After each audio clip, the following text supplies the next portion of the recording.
പ്രിയ പ്രേക്ഷകർക്ക് സീരിയൽ ന്യൂസിലേക്ക് സ്വാഗതം. കൂടുതൽ സീരിയൽ ന്യൂസുകൾ അതിവേഗം ലഭിക്കുന്നതിന് ഈ ചാനൽ സബ്സ്ക്രൈബ് ചെയ്യുക. ബെൽ ഐക്കൺ മറക്കാതെ ക്ലിക്ക് ചെയ്യുക. വീഡിയോ ഇഷ്ടമായി എങ്കിൽ ലൈക്ക് ചെയ്യാൻ മറക്കരുത്.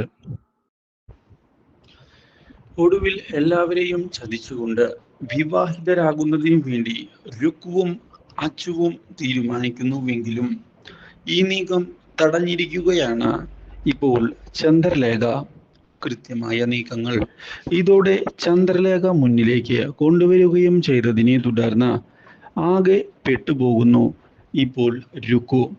ഈ കാര്യം ഇതേ തുടർന്ന് അറിയാനിടയാകുന്ന അർച്ചന അച്ചുവിനെ ചെന്ന് കാണുകയാണ്.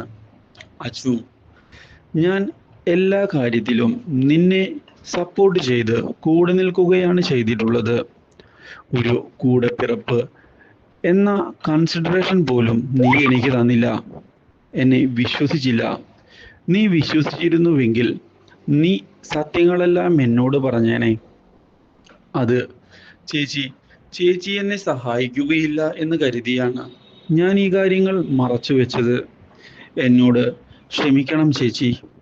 ഓ, ഇനിയിപ്പോൾ നീ അങ്ങനെ പറഞ്ഞാൽ മതിയല്ലോ. ചേച്ചി, എനിക്ക് രുക്കുവില്ലാതെ ജീവിക്കാൻ പറ്റുകയില്ല. ചേച്ചിയുടെ സഹായം എനിക്ക് ആവശ്യമാണ്. എന്താ, ചേച്ചിക്ക് എന്നെ സഹായിക്കാൻ പറ്റില്ലേ? ഇത് കേട്ടതിനെ തുടർന്ന് ഒടുവിൽ ഞാൻ സഹായിക്കാം എന്നുള്ള ഉറപ്പ് നൽകിയിരിക്കുകയാണ് അർച്ചന.